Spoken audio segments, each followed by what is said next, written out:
한 주간 우리 가운데 주시는 하나님의 말씀, 신약성경 사도행전 19장 1절부터 7절까지 말씀입니다.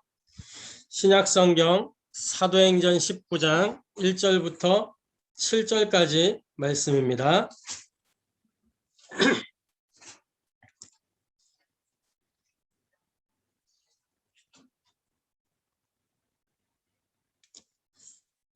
찾으셨으면 제가 봉독하도록 하겠습니다.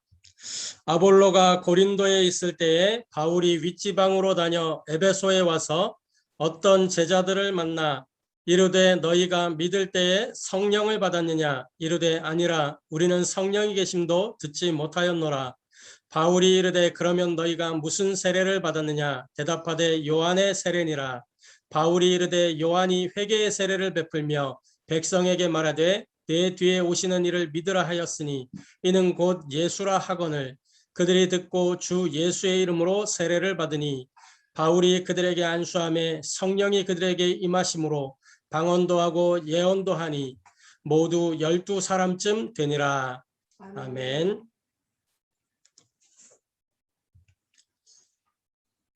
한 주간 우리 가운데 하나님이 성취하실 말씀은 그들에게 성령이 임하심으로 라는 제목으로 저와 여러분이 함께 은혜 나누기를 소원합니다.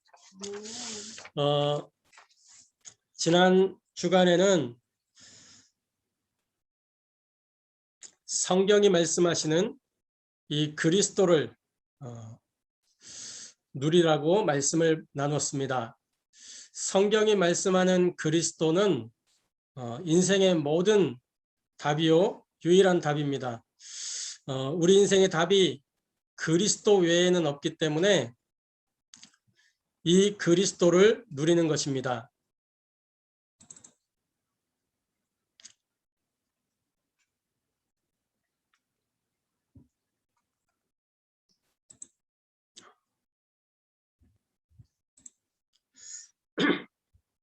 저와 여러분이 정말로 성경이 말씀하는 그 그리스도를 누리는 은혜가 있게 되기를 소원합니다. 그리스도를 어떻게 누릴 수 있느냐? 성령이 우리 안에 임해야 누릴 수 있는 것입니다.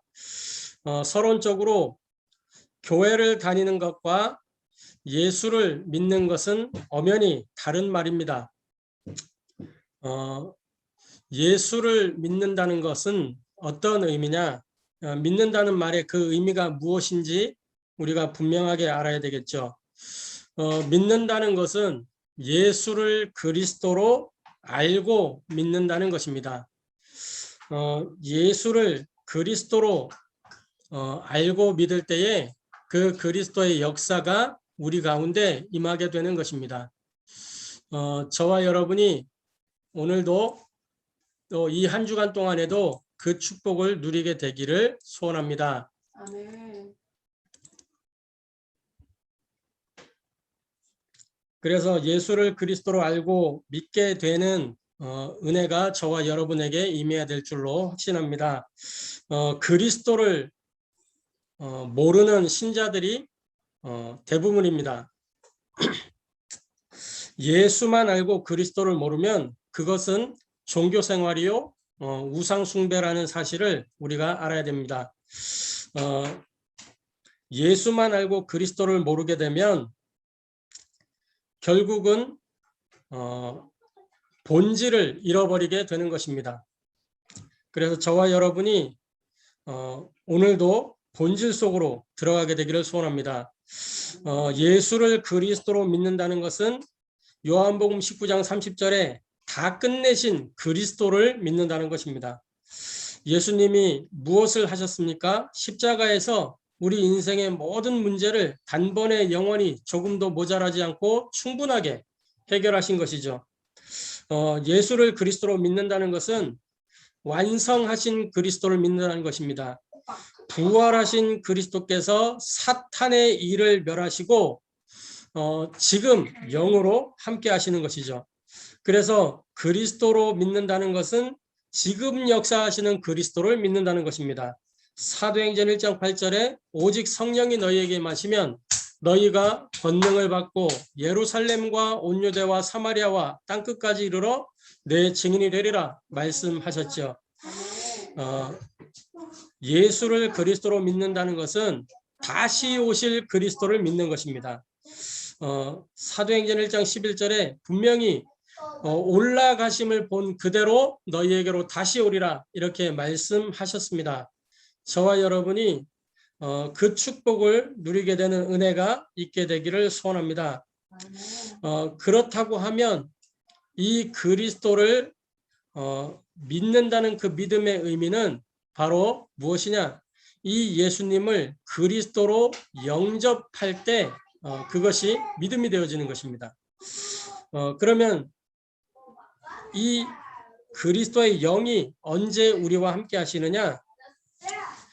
계시록 3장 20절에 우리가 마음의 문을 열고 예수님을 내 인생의 주인으로 모셔드릴 때 그리스도의 영이신 성령께서 우리 안에 들어오시는 것이죠.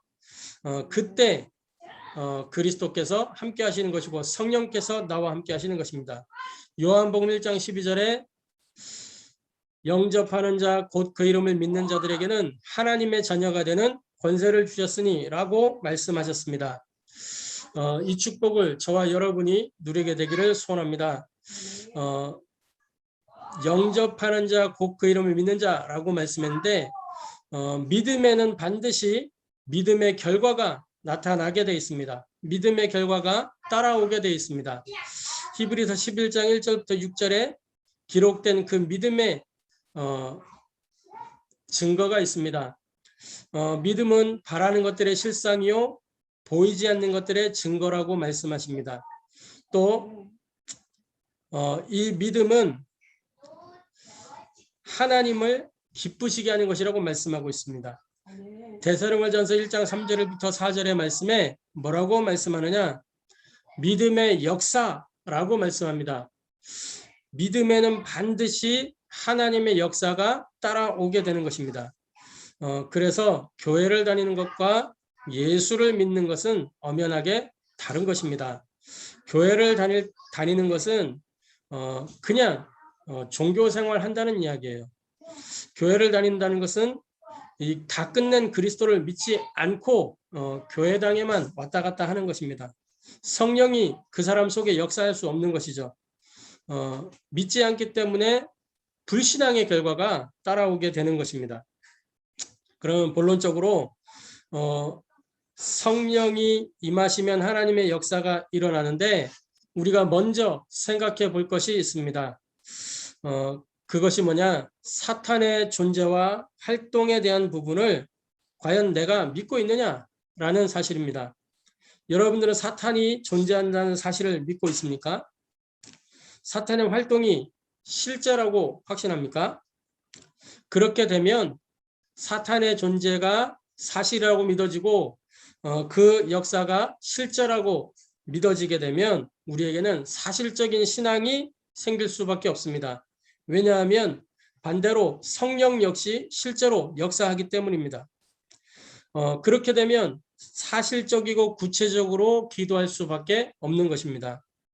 왜 전도해야 되는지 그 이유가 분명하게 찾아지게 되어 있습니다. 이 사탄의 역사가 실제로 사실이라는 것이 믿어지고 보여지고 그 사탄의 활동이 사실인 것이 확인되면 우리에게는 사실적인 신앙이 자리하게 되어 있습니다. 또 만약에 저와 여러분의 이 영적 배경이 사실이라면 지금도 불신자들에게 있는 그 영적 배경이 사실이라면 지금 세상에 살고 있는 모든 사람들은 수고하고 무거운 짐을 여전히 지고 살아가는 것입니다. 에베소서 2장 1절부터 3절에 현실 문제, 이 세상의 문제, 이 흑암의 문화, 여기에 여전히 사람들이 시달리고 있는 것입니다. 마태복음 11장 28절에 수고하고 무거운 짐진 자들아 그랬는데 여전히 세상 사람들이 인생의 수고와 짐을 지고 살아간다는 것이죠. 영적 배경이 사실이라면 지금도 우리는 하나님 나라를 이 시간에도 누리고 있는 것입니다. 또 한 가지 생각해 봐야 될 것이 인생에게 과연 구원이라는 것이 무엇이냐? 이 구원이 정말로 필요하냐라는 것입니다. 앞서 드렸던 질문, 사탄의 존재와 활동이 정말로 믿어지느냐라고 질문했었는데 이 사탄의 존재와 활동이 사실이라면 인생의 구원은 절대적으로 필요한 것입니다. 구원이라는 것이 무엇입니까? 어딘가에 내가 빠져 있는데 그 빠져 있는 곳에서 건짐받은 것입니다. 우리 인생은 창세기 3장 사건이 일어난 이후로 사탄의 손에 또 죄의 올무에 죄와 죄로 말미암은 저주에 또 지옥의 배경에 묶여있는 운명의 굴레 속에 묶여있는 그런 존재였습니다. 그런데 하나님께서 하나님의 방법 그리스도를 보내서 이 인생의 운명, 이 운명의 굴레를 완전히 풀어버리신 것입니다. 우리가 죄의 함정에 빠져 있을 때, 이 사탄의 올무에 묶여 있을 때, 지옥 배경의 틀에 갇혀 있을 때 예수님께서 그리스도로 오셔서 인생의 모든 이 올무와 함정과 틀을 단번에 영원히 끊어내시고 거기서 건져주시고 이 틀을 완전히 부숴버리신 것입니다. 그것을 보고 구원이라고 합니다. 그래서 우리 인생의 모든 과거, 모든 현재, 모든 미래가 단번에 영원히 조금도 모자라지 않고 충분하게 해결되어진 것입니다. 그래서 우리 과거 죄의 문제에서 해방을 받았고 로마서 8장 1절 2절 말씀해 보니까 그리스도 예수 안에 있는 자에게는 결코 정죄함이 없나니 이는 그리스도 예수 안에 있는 생명의 성령의 법이 너를 죄와 사망의 법에서 해방하였음이니라 이렇게 말씀하고 있죠. 자, 그리고 무엇입니까? 사탄의 일을 요한일서 3장 8절을 말씀해 보니까 완전히 멸하신 것입니다. 그리고 히브리서 10장 20절에 새로운 살 길을 열어주셔서 하나님 만나는 길을 열어주신 것이죠. 그래서 요한복음 19장 30절에 십자가에서 하신 말씀이 다 이루었다라고 말씀하신 것입니다. 이것을 보고 구원이라고 합니다. 그러면 도대체 이 성령은 누구시며 왜 역사하시느냐? 오늘 사도행전 19장 말씀해 보니까 너희가 믿을 때에 성령을 받았느냐? 바울이 이 에베소 사람들에게 질문하죠. 그때에 우리는 성령이 계심 듣지 못했다. 이 요한의 세례만 알 따름이다. 이렇게 이야기합니다. 성령을 받았느냐? 그럼 이 성령이 도대체 누구냐라는 것입니다. 이 성령이 왜 역사하냐라는 사실입니다. 성령은 어떤 분이시냐? 성부, 성자, 성령, 삼위일체 하나님 가운데에 제3위 하나님이십니다. 성부 하나님은 말씀을 주시고 모든 것을 계획하시는 하나님이시라면 성자 하나님은 그 말씀을 이루시는 하나님이시죠. 성취하시는 분이십니다. 이 성령 하나님은 모든 것을 완성하시고 실현하시는 하나님이십니다. 그런데 대부분 이 성령에 대해서 오해를 하고 있습니다. 그게 뭐냐? 많은 사람들이 이 나 중심, 물질 중심, 성공 중심 여기에 잡혀서 성령을 이용합니다. 그걸 보고 기복신앙 또 여러 가지 은사 이 중심으로 나갑니다. 또 불건전 신비 왜냐? 이 성령에 대한 인식이 어떤 힘이나 기운이나 에너지라고 생각하기 때문에 그런 것이죠. 그럴 수밖에 없는 요인이 뭐냐면 성경 가운데에 영어 단어, 성령을 뜻하는 영어 단어가 홀리 스피릿입니다. 이 홀리 스피릿 외에도 킹제임스 성경에 보면 홀리 고스트라는 단어를 사용합니다.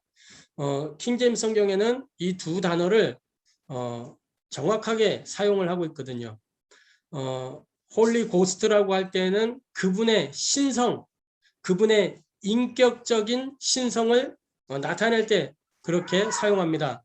근데 스피릿이란 단어는 그분의 이 역사, 눈에 안 보이게 역사하시는 부분을 말씀할 때 이 스피릿이라는 단어를 사용하죠.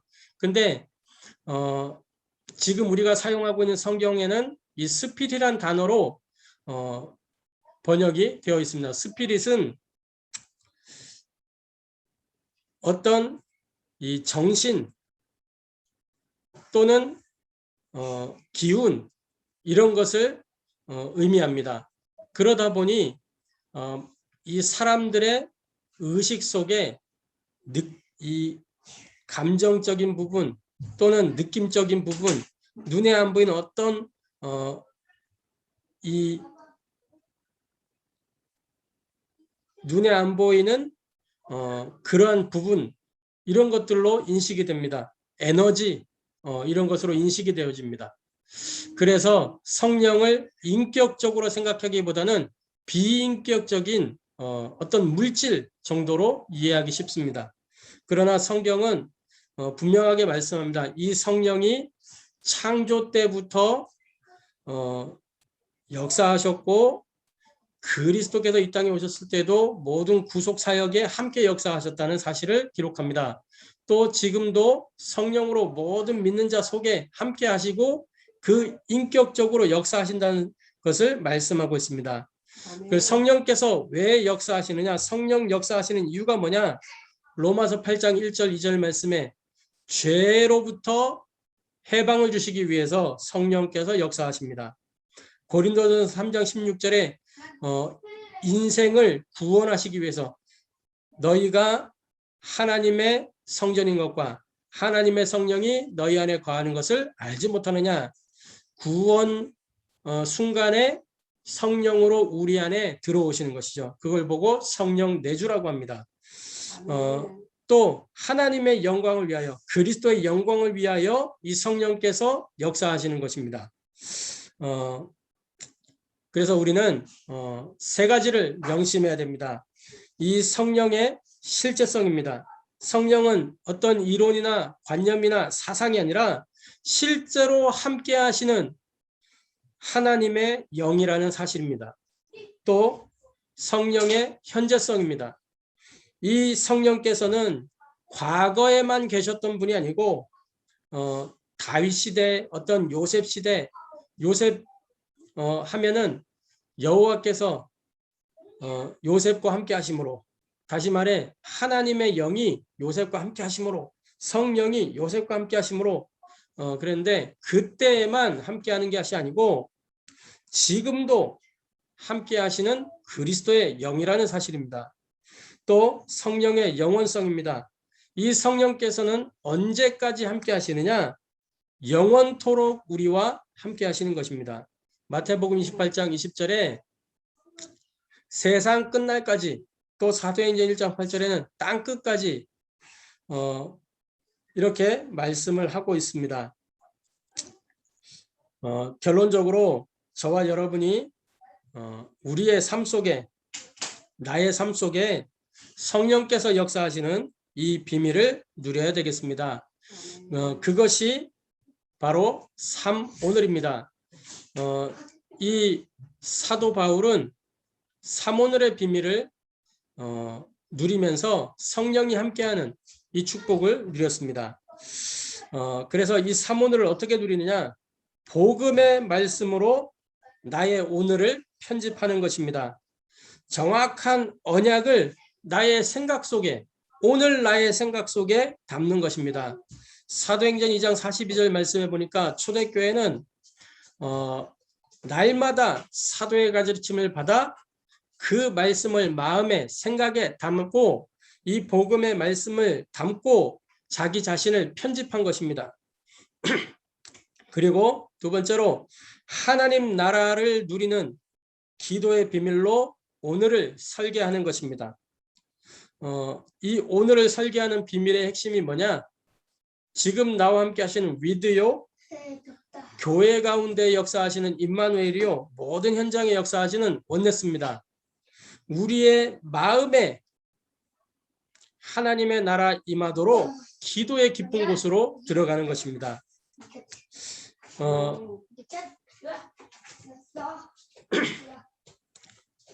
그래서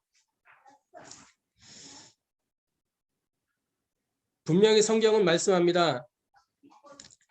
내가 성령을 힘입어 귀신을 내어 쫓는 것이면 하나님의 나라가 너희 안에 너희 속에 이미 임하였음이니라. 우리의 마음에 하나님 나라가 이미 임하여 있습니다. 이 하나님 나라를 누리는 기도의 비밀 속으로 들어가는 것이 사모늘입니다. 이 그때에 성령께서 우리의 삶 속에 함께 역사하시는 것입니다. 세 번째로 전도의 기획으로 오늘을 디자인하는 것입니다. 오늘을 디자인하는 핵심은 우리의 현장이죠. 우리의 삶의 현장이 하나님의 이 뜻인 전도와 연결되어지도록 만드는 것입니다. 그걸 보고 다섯 기초라고 합니다. 다섯 기초는 어떤 장소나 이런 것이 아니라 나의 삶이 다섯 기초입니다. 내 개인이 하나님과 함께하는 임마누엘을 누리는 다락방, 나의 만남 속에 내가 만난 그리스도를 전달하여 그 사람이 하나님의 자녀가 되고 함께 전도자로 거듭나는 팀사역, 우리 가정에 내가 누리는 이 그리스도의 비밀이 나타남으로 말미암아 영적 분위기가 바뀌고 그 안에서 치유가 일어나고 회복이 일어나고 변화가 일어나는 미션호, 내가 하고 있는 업에 내 속에 함께 역사하시는 그리스도로 말미암아 하나님이 주시는 능력으로 나타나는 유일성의 응답, 이것이 전문사역, 전문교회입니다. 또 내가 살고 있는 지역에 내가 섬기는 교회에 하나님 나라 비밀이 나타나고 보여지는 것, 그걸 보고 지교회라고 합니다. 그래서 다섯 기초는 내 삶입니다. 이 나의 삶이 하나님의 것으로 방향이 맞춰지는 거예요. 그걸 보고 오늘을 디자인하는 것이다. 전도의 기획이다 라고 이야기하는 것입니다. 사도행전 5장 42절 말씀에 보면 초대교회는 성전에 있든지 집에 있든지 날마다 예수는 그리스도라고 가르치기와 전도하기를 그치지 않았다, 쉬지 않았다, 이렇게 말씀하고 있습니다. 저와 여러분이 이 축복을 누림으로 말미암아 성령의 내주, 성령의 인도, 성령의 역사를 누리는 전도자 여정, 증인의 여정 누려가시기를 소원합니다. 기도하겠습니다. 하나님께 감사를 드립니다. 에베소 지역에 성령이 임함으로 말미암아 하나님의 역사가 나타났습니다.